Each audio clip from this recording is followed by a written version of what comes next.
2024 റിലീസായ കങ്കുവ എന്ന സൂര്യ അഭിനയിച്ച സിനിമയുടെ കഥയാണ് ഈ വീഡിയോയിലൂടെ പറയാൻ പോകുന്നത്. സിനിമ തുടങ്ങുമ്പോൾ കാണിക്കുന്നത് ഒരു ലാബാണ്. അവിടെ കുറേ കുട്ടികളെയൊക്കെ വെച്ച് ടെസ്റ്റൊക്കെ നടത്തുകയാണ്. ബ്രെയിനിനെ കൺട്രോളിൽ കൊണ്ടുവരാൻ വേണ്ടിയുള്ള ടെസ്റ്റാണ് നടത്തുന്നത്. അവിടെ നിന്നും ഒരു കുട്ടി രക്ഷപ്പെട്ടു പോവുകയാണ്. രക്ഷപ്പെട്ടിട്ടും അവൻ്റെ ബ്രെയിൻ കൺട്രോളിൽ കൊണ്ടുവരാനുള്ള പരീക്ഷണം വിജയിച്ചതായിരുന്നു.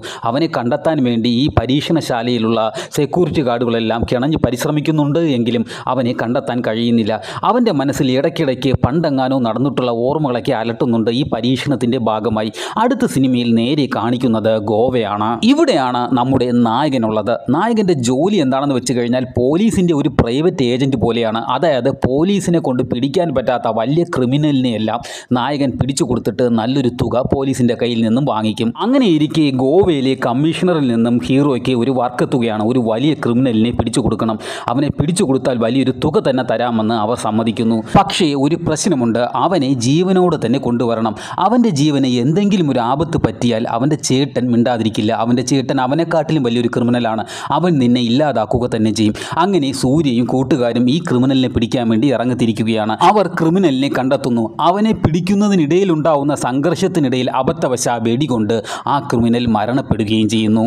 ആരെങ്കിലും കാണുന്നതിന് മുമ്പ് അവിടെ നിന്ന് രക്ഷപ്പെടാമെന്ന് വിചാരിക്കുമ്പോൾ ഒരു പയ്യൻ ഇവർ ചെയ്ത ഈ കൃത്യം കാണുകയാണ്. അവൻ വേറെ ആരുമായിരുന്നില്ല. തുടക്കത്തിൽ ലാബിൽ നിന്ന് രക്ഷപ്പെട്ട ഒരു പയ്യനുണ്ടല്ലോ, ആ പയ്യൻ തന്നെയായിരുന്നു അവൻ. സൂര്യ അവനെ കാണുമ്പോൾ സൂര്യയുടെ മനസ്സിൽ പഴയ ഓർമ്മകൾ എന്തൊക്കെയോ വരുന്നു. ഇവനെ എവിടെയോ കണ്ടിട്ടുണ്ടല്ലോ എന്നുള്ള ചിന്തയും വരുന്നു. ഹീറോ അവനെ അവിടെ ഉപേക്ഷിക്കുന്നുണ്ടെങ്കിലും പിറ്റേ ദിവസം ഹീറോയുടെ വീട്ടിലേക്ക് അവൻ എത്തുക തന്നെ ചെയ്യുന്നു. ആ ക്രിമിനലിനെ കൊല്ലുന്നത് കണ്ടത് ആരോടും തുറന്നു പറയില്ല എന്ന് ആ പയ്യൻ സത്യം ചെയ്യുന്നു. അതോടുകൂടി ഹീറോ ആ പയ്യനെ കൂടെ കൂട്ടുന്നു. പക്ഷേ ഒരു സന്ദർഭത്തിൽ കുറച്ച് റഷ്യൻ ആയുധധാരികളായ ആൾക്കാർ അവിടെ എത്തുകയാണ്. ഹീറോ വിചാരിക്കുന്നു ഇവർ തന്നെ എതിർക്കാൻ വന്ന ആൾക്കാരായിരിക്കും. പക്ഷേ ഹീറോയ്ക്ക് തെറ്റുന്നു. അവർ വന്ന ഉടനെ തന്നെ ആ പയ്യനെയും കൊണ്ട് അവിടെ നിന്ന് പോകുന്നു. എന്നാൽ ഹീറോ അവനെ വിടാൻ തയ്യാറായില്ല. ഹീറോ ആ റഷ്യൻ ആയുധധാരികൾക്കെതിരെ ഫൈറ്റ് ചെയ്യാൻ തുടങ്ങുന്നു. കാരണം അവനെ കാണുമ്പോഴെല്ലാം ഹീറോയുടെ മനസ്സിൽ എവിടെയോ ഈ പയ്യനെ കണ്ടിട്ടുണ്ടല്ലോ എന്നുള്ളൊരു ചിന്ത അലട്ടുന്നുണ്ടായിരുന്നു. ഈ പയ്യൻ്റെ ജീവിതകഥ ഇപ്പോൾ തുടങ്ങുന്നതല്ല, പല നൂറ്റാണ്ടുകൾക്ക് മുമ്പേ ആരംഭിച്ചതാണ്. ഈ പയ്യനും ഹീറോയും തമ്മിൽ എന്താണ് ബന്ധം എന്നുള്ള ഫ്ലാഷ് ബാക്ക് സിനിമയിൽ കാണിച്ചു തുടങ്ങുകയാണ്. ഇനി സിനിമയിൽ കാണിക്കുന്നത് 1070 ആണ്ടാണ്. റോമിൽ നിന്നും കുറേ സൈനികർ കപ്പൽ മുഖേന ഇന്ത്യയെ ആക്രമിക്കാൻ വേണ്ടി വരികയാണ്. അവർക്ക് ഇന്ത്യയെ ആക്രമിക്കുന്നതിന് മുമ്പായി തങ്ങാനായി കുറച്ച് സ്ഥലം വേണം. ഇവിടെ 5 ദ്വീപുകളുണ്ട്. ആ 5 ദ്വീപിൽ ഒരു ദ്വീപിൽ തങ്ങാൻ ഈ റോമൻ സൈനികർ തീരുമാനിക്കുകയാണ്. എന്തിനെന്ന് വെച്ച് കഴിഞ്ഞാൽ അവർക്ക് പരിശീലനം നടത്താനും റെസ്റ്റ് എടുക്കാനും എല്ലാത്തിനും വേണ്ടി. 5 ദ്വീപിൽ 2 ദ്വീപാണ് പ്രധാനപ്പെട്ട ദ്വീപുകൾ. അതിലൊന്ന് അരത്തി ദ്വീപാണ്. ഈ ദ്വീപിലുള്ള ജനങ്ങൾക്ക് യാതൊരു തരത്തിലുള്ള ദയാദാക്ഷിണ്യവുമില്ല. അവർ ഒരാളെ കൊല്ലുമെന്ന് തീരുമാനിച്ചാൽ കൊന്നിരിക്കും. ഇവിടെയാണ് വില്ലനുള്ള സ്ഥലം. ഇനിയുള്ള ഒരു ദ്വീപിൻ്റെ പേരാണ് പെരുമാച്ചി ദ്വീപ്. ഇവർ പൊതുവെ സമാധാന പ്രിയരാണെങ്കിലും ഇവരെല്ലാവരും യോദ്ധാക്കളാണ്.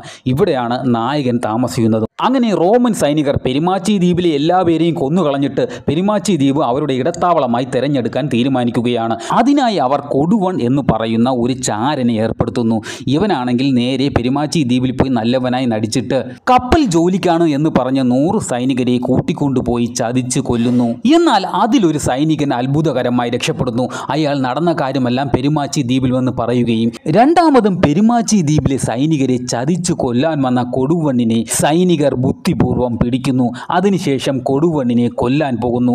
എന്നാൽ കൊടുവണ്ണിനെ മാത്രം കൊന്നാൽ പോരാ, കൊടുവണ്ണിൻ്റെ കുടുംബത്തിനെ മൊത്തം ഇല്ലാതാക്കണമെന്ന് അവിടുത്തെ നിവാസികൾ പറയുന്നുണ്ടെങ്കിലും നമ്മുടെ നായകൻ അതിന് സമ്മതിക്കുന്നില്ല. കൊടുവണ്ണിനെ തീയിലിട്ട് കൊല്ലുന്നു. ഈ സമയം കൊടുവണ്ണിൻ്റെ ഭാര്യ തൻ്റെ മകനെ നായകൻ്റെ കയ്യിൽ ഏൽപ്പിച്ചിട്ട് അവനെ നോക്കിക്കൊള്ളണമെന്ന് പറഞ്ഞതിന് ശേഷം അതേ തീയിൽ ചാടി ഇല്ലാതാകുന്നു. ഇതോടുകൂടി കൊടുവണ്ണിൻ്റെ മകനെ നായകൻ സ്വന്തം മകനായി ഏറ്റെടുക്കുന്നു. ഇതിനുശേഷം റോമൻ സൈന്യത്തിന് പെരുമാച്ചി ദ്വീപിനെ കീഴടക്കുന്നതിന് പുതിയ ആളുടെ സഹായം ആവശ്യമായി വരുന്നു. അവർക്ക് ഒരു കാര്യം മനസ്സിലാവുന്നു. അരത്തി ദ്വീപും പെരുമാച്ചി ദ്വീപും വലിയ ശത്രുക്കളാണ്. അതുകൊണ്ട് തന്നെ അരത്തി ദ്വീപിലെ നേതാവുമായി അവർ ബന്ധപ്പെടുന്നു. പെരുമാച്ചി ദ്വീപിനെ ഇല്ലാതാക്കാൻ പറ്റിയ അവസരം ഇതാണെന്ന് മനസ്സിലാക്കിയ അരത്തി ദ്വീപിലെ നേതാവ് റോമൻസുമായി ചേരാൻ തീരുമാനിക്കുന്നു. എന്നാൽ ഈ കാര്യം ഹീറോയും അറിയുകയാണ്. അവരും അരത്തി ദ്വീപിനെതിരെ യുദ്ധത്തിന് തയ്യാറാവുകയാണ്. എന്നാൽ മറ്റൊരു സ്ഥലത്ത് അരത്തി ദ്വീപിലെ നേതാവായ വില്ലൻ റോമൻസിൻ്റെ അടുത്ത് ഒരു ഐഡിയ പറഞ്ഞു കൊടുക്കുകയാണ്. പെരുമാച്ചി ദ്വീപിലെ ജനങ്ങൾ തീയെ ദേവതയെയാണ് ആരാധിക്കുന്നത്. അതുകൊണ്ട് തന്നെ അവർ യുദ്ധത്തിന് ഒരു ദിവസത്തിന് മുമ്പ് തീയുമായി ആയുധങ്ങൾ ഒന്നുമില്ലാതെ നദിയിൽ ചെന്ന് കുളിക്കുന്ന ഒരു ആചാരമുണ്ട്. ഈ സമയം നോക്കി യുദ്ധം ആരംഭിച്ചു കഴിഞ്ഞാൽ പെരുമാച്ചിയിലെ ആൾക്കാരെ എല്ലാം നമുക്ക് കീഴ്പ്പെടുത്താൻ കഴിയുമെന്ന് വില്ലൻ റോമൻസിൻ്റെ അടുത്ത് പറയുന്നു. അങ്ങനെ ആ സമയത്ത് തന്നെ യുദ്ധം ആരംഭിക്കുകയാണ്. വലിയൊരു യുദ്ധം തന്നെയാണ് അവിടെ സംഭവിക്കുന്നത്. യുദ്ധത്തിൽ വില്ലൻ്റെ 3 മക്കളിൽ 2 മക്കൾ യുദ്ധത്തിൽ പങ്കെടുക്കുന്നുണ്ട്. അതിൽ ഒരു മകൻ നായകന്റെ കയ്യാൽ തന്നെ മരണമടയുന്നു. രണ്ടാമത്തെ മകനുമായി യുദ്ധം ചെയ്യുന്നതിനായി തന്റെ വളർത്തുപുത്രനായ കൊടുവണ്ണിന്റെ മകന്റെ അടുത്ത് വാൾ എടുത്തു കൊണ്ടുവരാൻ പറയുമ്പോൾ അവൻ കത്തികൊണ്ട് ഹീറോയെ കുത്തുകയാണ്. കാരണം തന്റെ അച്ഛനെ തീയിലിട്ട് ഇല്ലാതാക്കിയത് ഹീറോയാണ് എന്നുള്ള വൈരാഗ്യമായിരുന്നു അവന്റെ മനസ്സിൽ. ഈ സമയം വില്ലന്റെ രണ്ടാമത്തെ മകൻ നായകനെ കൊല്ലാൻ വരുമ്പോൾ തന്റെ ശരീരത്തിൽ തറച്ചിരുന്ന ആ കത്തി ഊരി തന്നെ വില്ലന്റെ രണ്ടാമത്തെ മകനെ നായകൻ കൊല്ലുന്നു. ഇതിനുശേഷം നായകൻ അരത്തി ദ്വീപിലേക്ക് സന്ദേശം അയക്കുകയാണ്. ഇന്നേക്ക് 8 നാൾ അരത്തി ദ്വീപും പെരുമാച്ചി ദ്വീപും തമ്മിൽ യുദ്ധം എന്ന്. എന്നിട്ട് നായകൻ കൊടുവണ്ണിന്റെ മകന്റെ അടുത്ത് പറയുകയാണ്, നീ ചെയ്തതിനോട് ഞാൻ ഒരിക്കലും തെറ്റെന്ന് പറയില്ല. കാരണം നീ നിന്റെ അച്ഛന്റെ മരണം നീ കണ്ണുകൊണ്ട് കണ്ടതാണ്. പെരുമാച്ചി ദ്വീപിലെ ജനങ്ങളെ നടക്കാൻ പോകുന്ന യുദ്ധത്തിൽ നിന്ന് രക്ഷപ്പെടുത്തിയതിനു ശേഷം ഞാൻ നിന്റെ അടുത്ത് തന്നെ വരാം. നിനക്ക് നിന്റെ കൈകൊണ്ട് തന്നെ എന്നെ കൊല്ലാമെന്ന് നായകൻ ആ പയ്യന്റെ അടുത്ത് പറയുന്നു. എന്നാൽ പെരുമാച്ചി ദ്വീപിലുള്ളവർ ഈ ചതി ചെയ്ത പയ്യനെ കൊല്ലാൻ പറയുന്നു. നായകൻ അതിന് സമ്മതിക്കുന്നില്ല. ദ്വീപിലെ തലവൻ പറയുന്നു എങ്കിലവനെ കൊടുങ്കാട്ടിൽ കൊണ്ട് കളയാൻ പറയുന്നു. നായകനും ഈ പയ്യന്റെ കൂടെ കൊടുങ്കാട്ടിലേക്ക് യാത്രയാകുന്നു. ഇനി സിനിമയിൽ വില്ലനെയാണ് കാണിക്കുന്നത്. വില്ലൻ നായകനെ യുദ്ധത്തിന് മുമ്പ് തന്നെ കൊല്ലാൻ തീരുമാനമെടുക്കുന്നു. ഇതിനായി മുറിവ് പറ്റിയ സൈനികർക്ക് മരുന്നെടുക്കാൻ വയ്യ പെരുമാച്ചിയിലെ സ്ത്രീകളെ വില്ലന്റെ സൈനികർ തടഞ്ഞു വെച്ചിട്ട് നായകനെ വിളിക്കാൻ പറയുന്നു. എന്നാൽ അവരുടെ പ്രതീക്ഷകൾ എല്ലാം തെറ്റുകയാണ്. ആ സ്ത്രീകൾ തികഞ്ഞൊരു യോദ്ധാക്കളായിരുന്നു. അവർ ഈ സൈനികരെ എല്ലാം വധിക്കുന്നു. ഈ പോരാട്ടത്തിൽ വില്ലന്റെ 3ാമത്തെ മകനും മരിക്കുകയാണ്. ഇതുകൂടി അറിഞ്ഞ വില്ലൻ പോരാട്ടം ആരംഭിക്കുകയാണ്. വില്ലൻ പെരുമാച്ചി ദ്വീപിലെ നേതാവിനെ കൊല്ലുകയാണ്. ഈ നേതാവ് എന്ന് പറയുന്നത് നായകന്റെ അച്ഛൻ തന്നെയാണ് കേട്ടോ. കൊടുങ്കാട്ടിൽ ഉണ്ടായിരുന്ന നായകനും സന്ദേശം കൊണ്ടുവരുന്ന പക്ഷി മുഖേന ഈ കാര്യങ്ങളെല്ലാം അറിയുന്നുണ്ട്. അന്ന് രാത്രി തന്നെ വില്ലൻ ഒരുപാട് കപ്പലുമായി അതിൽ ഒരുപാട് സൈനികരുമായി പെരുമാച്ചി ദ്വീപിനെ ആക്രമിക്കാനായി വരികയാണ്. ഇവരെ നേരിടാനായി പെരുമാച്ചിയിലെ സൈനികരും ഒരുങ്ങി നിൽക്കുകയാണ്. എന്നാൽ പെരുമാച്ചിയിലെ സൈനികർ നോക്കിയതും ആ കപ്പലുകളെല്ലാം കൊടുങ്കാട്ടിന് നേരെ സഞ്ചരിച്ചു തുടങ്ങുകയാണ്. കാരണം കൊടുങ്കാട്ടിൽ ഒരുപാട് പേർ പന്തം കൊളുത്തി നിൽക്കുന്നതായി അവർക്ക് കാണാം. എന്നാൽ അത് പന്തം കൊളുത്തി ആൾക്കാർ നിന്നതല്ല. ഹീറോ അവിടെയായി തീ കൊളുത്തി ആൾക്കാർ നിൽക്കുന്നത് പോലെ തോന്നിപ്പിച്ചതാണ്. അങ്ങനെ വില്ലന്റെ മൊത്തം സൈനികരും ഹീറോ നിൽക്കുന്ന സ്ഥലത്തേക്ക് പോകുന്നു.